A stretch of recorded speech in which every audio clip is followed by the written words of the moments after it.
when you have 30 people who all have unique perspectives, insights, stories, experiences, that just broadens the ability of our team as a whole to relate to and understand each other, and then to relate to and understand the greater community and our guests, which is just really stinking cool.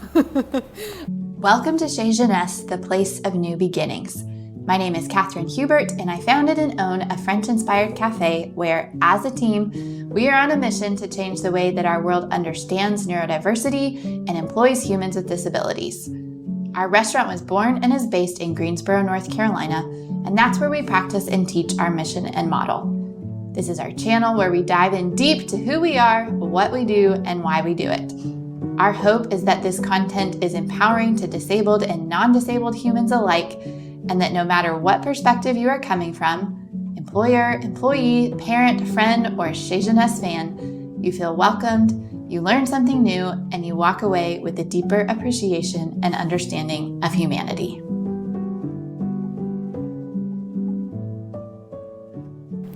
Hey everybody, welcome back. I'm so excited to have you here today and excited to talk about what neurodiversity in the workplace actually looks like. We are going to cover 3 different aspects of this topic. 1, just a reminder of what neurodiversity is. 2, what does it look like to have a workspace that both accepts and encourages neurodiversity? And then lastly, what does neurodiversity actually look like practically on our team? We're going to speak from our own experience here because that's what I have to draw from. So if you don't know anything about our restaurant, if you are new here, welcome. We are in Greensboro, North Carolina. We have a small team. There's about 30 of us on staff, and just about half of our team, we're kind of split half and half disabled, half non-disabled humans.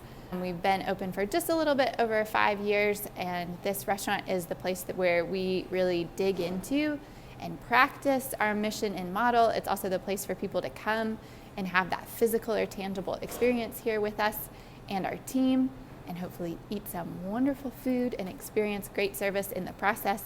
And we are really passionate about shifting and changing the way that our world views disabled humans, especially understanding how typically and historically as a world and a society have not created space for disabled humans to belong.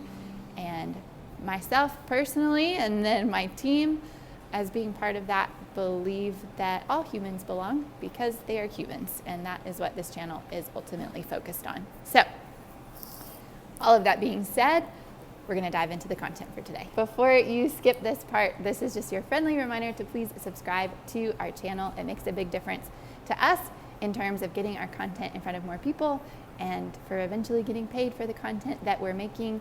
Another way that you can support us, a lot of you who watch our channel actually come up to me in person and say, I learned this. Thank you so much for your video on this. Like, please don't stop making videos. I'm really enjoying them. Like, the content is, like, I get all these great words of affirmation and compliments from people in person, and that personal connection means so much to me, and YouTube doesn't have access to those. So if you have those thoughts that are spinning around in your brain and they're things that you would say to me in person, if you wouldn't mind leaving those in a comment on these videos, that would be a huge help. That just helps notify YouTube that you're connecting to, engaging with, liking the content that we're creating, and then they start to do their work and promote us to more people. So thank you. First of all, what is neurodiversity? We did a brief video several weeks, about maybe a month ago, about the term neurodivergent, what it means, and where did it come from. So if you want more details about that term specifically, then you can check out this video. But just a quick reminder of neurodiversity as a concept. It is a social concept and construct, and it's not a medical diagnosis or term, but it originated with the intent of communicating and emphasizing that every brain is different. No 2 brains are the same, and a lot of the purpose behind that is to encourage people to be open and willing to learn more about brains, their own and ones that are different from them, recognizing that in our world, especially in the educational system, in our medical system, in our vocational structures and setups, We have built a lot of systems and ideas around a specific type of brain or a specific type of person, and that has excluded a lot of brains and a lot of people as a result. Not everyone thinks the same way, not everybody perceives the world in the same way, not everybody learns in the same way. You're probably hearing me say that and thinking like, duh, I know that. It's like, yes, it makes a lot of sense. However, just because it makes sense doesn't mean that that's the way that our world has actually been built and operates. And so the idea of neurodiversity is shining some light on that and demonstrating that, yes, every brain is different. A lot of systems have been set up with the idea that they're the same, which then either forces people to fit in a box that they maybe don't fit in, or if they can't force themselves into that box, then they get left out.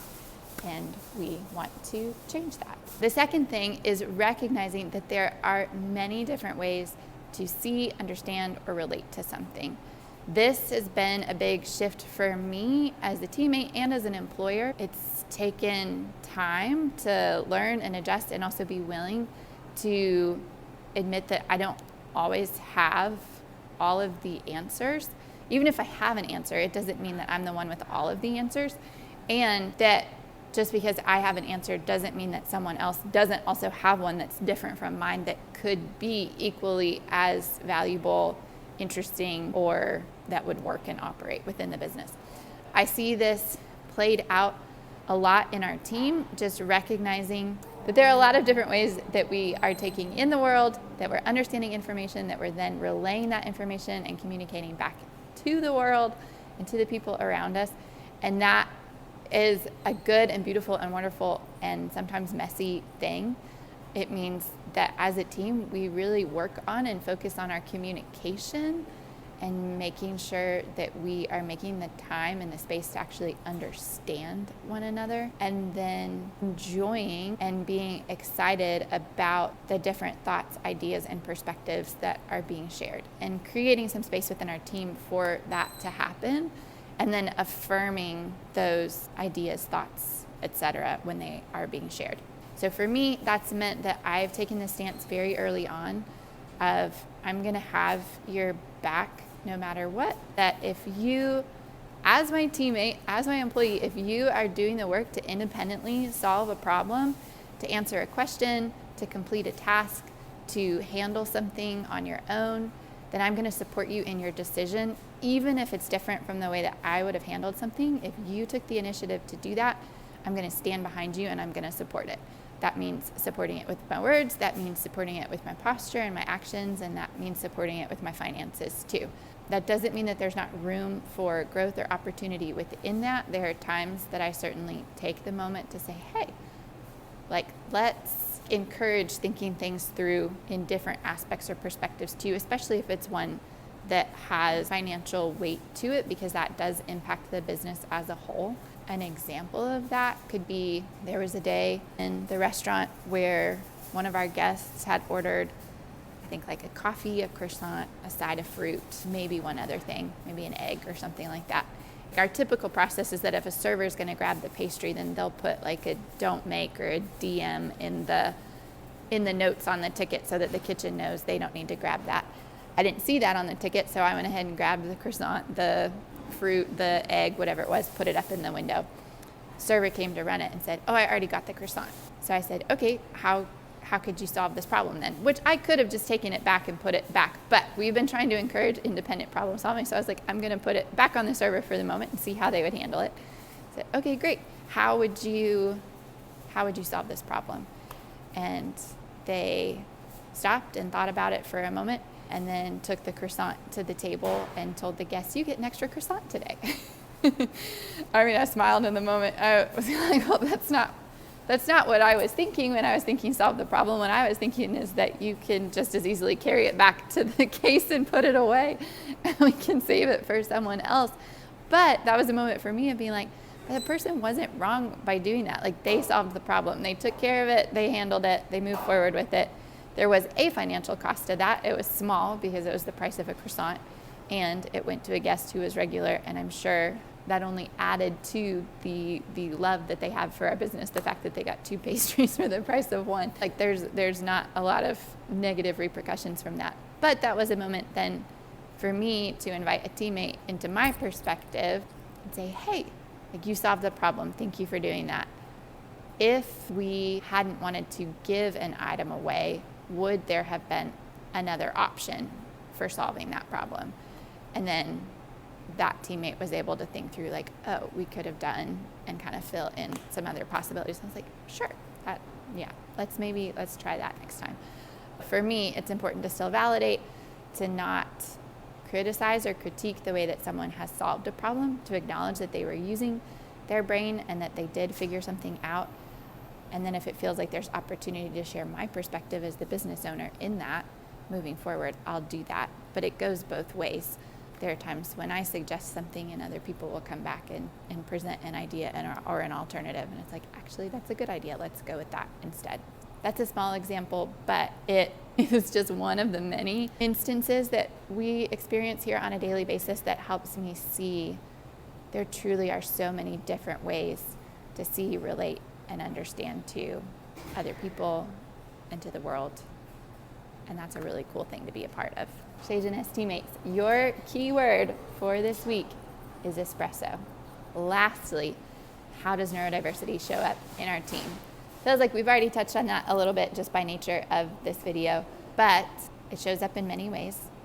And a key I have found, at least for me and for my team, is allowing space for people to show up as their full human selves. That sounds a lot more straightforward than it is, and we'll get into more of the practices and ideology as we continue this channel about how we actually do that, because there's a lot of intentionality and thought that goes into creating a space where people can show up as their full selves. And a lot of that has been internal work for me of what does it look like for me to belong to myself and to show up in the world as who I am.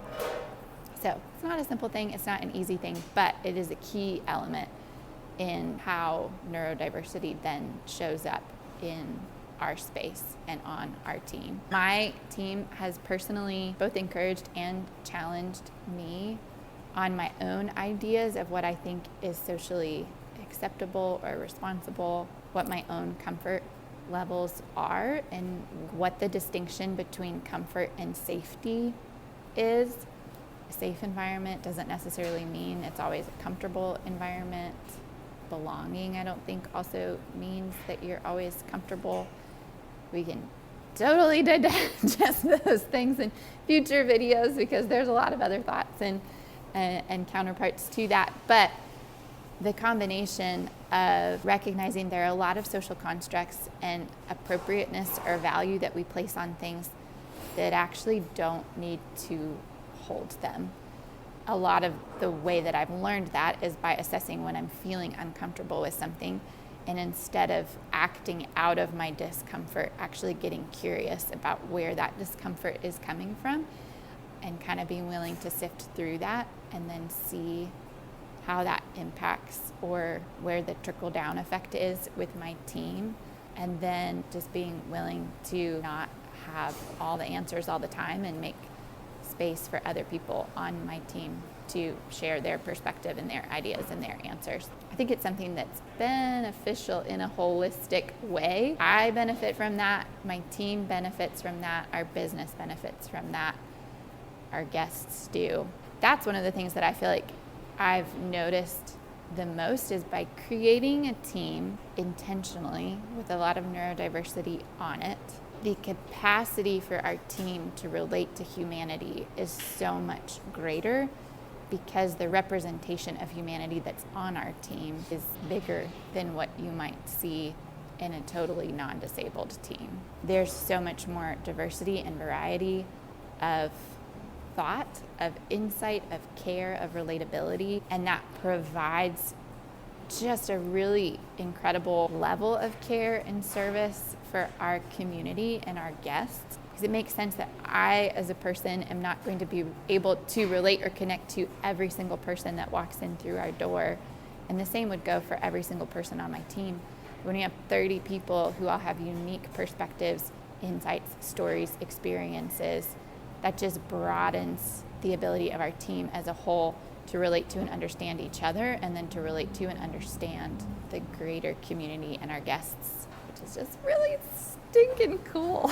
And I love that. And you see that, like, you see guests that we have that come because they feel so connected to someone who's on our team, and like that person has made an impact in their life, and vice versa. Like, there are these relationships that are just being forged and built all around, and then I see that impact our guests. Like, our guests are comfortable with our team, so then they sit down at a table that's next to someone that they don't know, and then they strike up a conversation, and then they're friends and they've made these connections before they leave our space. And yeah, all in all, the gist of it, we've talked here about a lot of different things: what neurodiversity is, how, some of the ways it shows up in our team, some of the key elements that we try to carve out in order to really create a space for neurodiversity to thrive among our team. But the biggest thing that it's taught me is how vibrant and deep and rich the human experience can be, and what a delight it is to get to share in that experience with one another.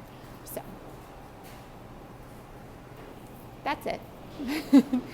Just some simple little stuff to talk about today. No, that's it for today. We're so thankful that you're here. Thanks for tuning in, and we can't wait to see you next week.